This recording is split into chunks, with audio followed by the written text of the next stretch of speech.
आज हम लोग 10वीं कक्षा के लिए निर्धारित हिंदी भाषा साहित्य के पाठ्यक्रम अम्बेडकर हैं। बाबा साहब भीमराव अम्बेडकर का जन्म मध्य प्रदेश के महू नामक स्थान पर 14 अप्रैल 1891 में हुआ था। उनका जन्म एक दलित परिवार में हुआ जो समाज सदियों से शोषित, वंचित और उपेक्षित रहा है। यही कारण है कि बाबा साहब ने अपने समाज के लोगों, शोषित और उपेक्षित तबके को ऊपर उठाने के लिए सतत संघर्ष किया और उनका पूरा जीवन के 3 बड़े प्रेरणा स्रोत रहे और वे 3 महान व्यक्तित्व थे, महात्मा बुद्ध, कबीरदास जी और ज्योतिबा फुले। इन्हीं से प्रेरणा प्राप्त कर बाबा साहब ने नारी और निचले तबके के उत्थान के लिए संघर्ष किए और नारा दिया कि संघर्ष करो, शिक्षित बनो और संगठित हो। इसके लिए उन्होंने बहुत अध्ययन का कार्य किया और वे बड़ौदा नरेश के सहयोग से, बड़ौदा नरेश ने उनके मेधा को पहचाना और उनके सहयोग से वे विदेश, न्यूयॉर्क, अमेरिका और लंदन जाकर अपनी पूरी उच्च शिक्षा की पढ़ाई की।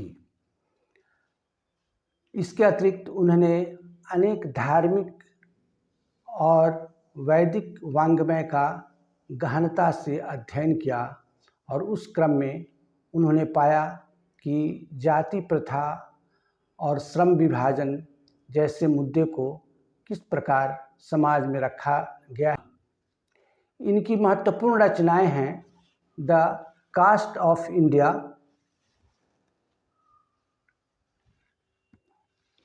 There mechanism, genesis and development, the untouchables, linguistic state, the rise and fall of the Hindu women, annihilation of cast.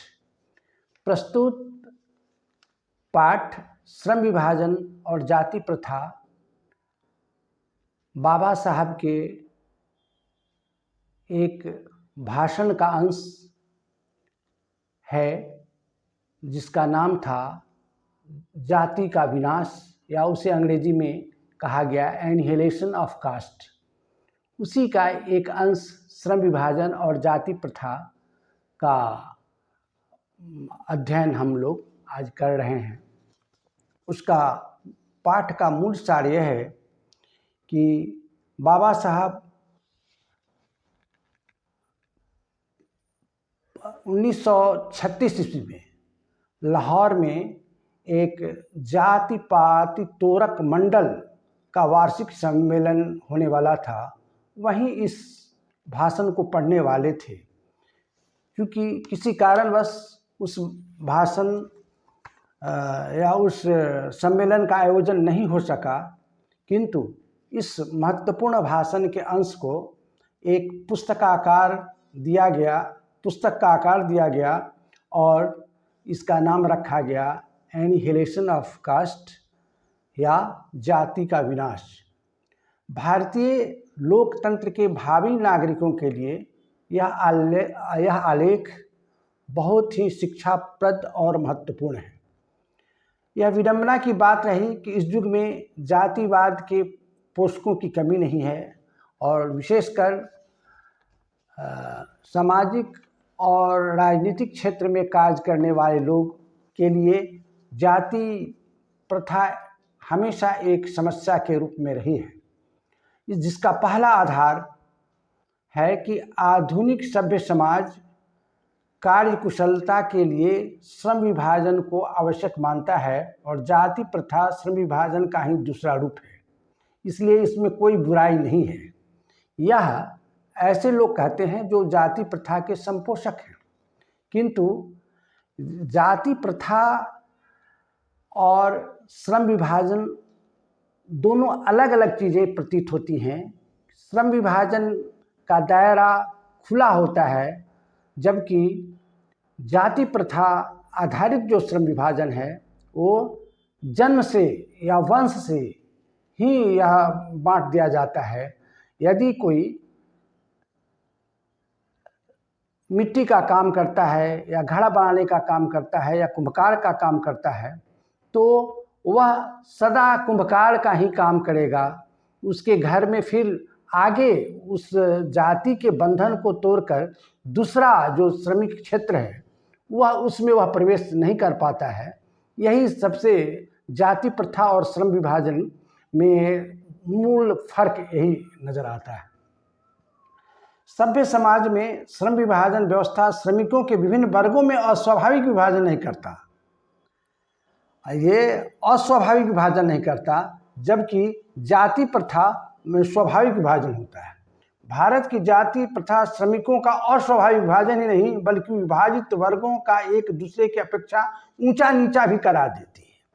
Bharat में यह ध्यान देने की बात है, 6742 जातियां हैं और सब जातियों का एक पद सोपान है, हायरार्की है कि वे एक क्रम में हैं, ऊपर से नीचे और नीचे से ऊपर तक। तो इस प्रकार ये जाति विभाजन, जातीय प्रथा और या जाति विभाजन को श्रम विभाजन से सीधा नहीं जोड़ा जा सकता। भारतीय जाति प्रथा प्रतिकूल परिस्थितियों में भी किसी व्यक्ति को पेशा चुनने का अधिकार नहीं देती, जो भारत में बेरोजगारी का प्रमुख कारण बना हुआ है। अगर कोई चर्मकार चमड़े का व्यवसाय करता है तो सदा उसे चर्मकार के रूप में ही, चमड़े के व्यवसाय के रूप में ही करना पड़ता है। अगर कोई कपड़े साफ करने का काम कर रहे हैं तो उनके खानदान को कपड़े, इस प्रकार यह एक बंद हो जाता है, एक दायरा ही सीमित कर दिया जाता है। मनुष्य के विकास का जो दायरा होना चाहिए उसे सीमित कर दिया जाता है जाति प्रथा के द्वारा। बाबा साहब के अनुकूल आदर्श समाज के लिए स्वतंत्रता, समता और भाईचारे का होना आवश्यक है। बाबा साहब ने जो फ्रांस की राज्य क्रांति हुई थी, जिसका मुख्य नारा था, स्लोगन था इक्वलिटी, लिबर्टी और फ्रेटर्निटी, समता, स्वतंत्रता और बंधुता, इसको लेकर भारतीय संविधान में इसका बड़ी सुंदर ढंग से खूबसूरत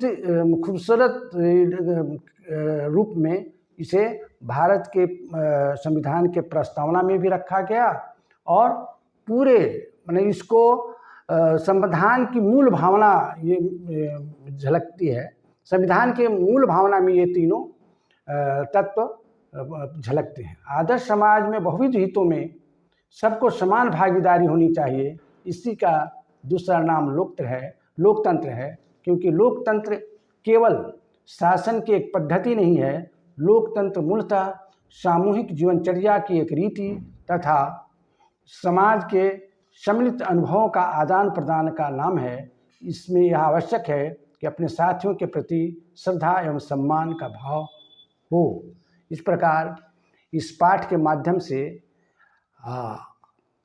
एक मानवीय मूल्यों के स्थापना, जाति प्रथा के उन्मूलन तथा मानवीय मूल्यों के स्थापना के लिए मानवतावादी दृष्टिकोण को विकसित करने के लिए जाति प्रथा और श्रम विभाजन में सूक्ष्म विभेद कर समझाने का प्रयास किया गया है।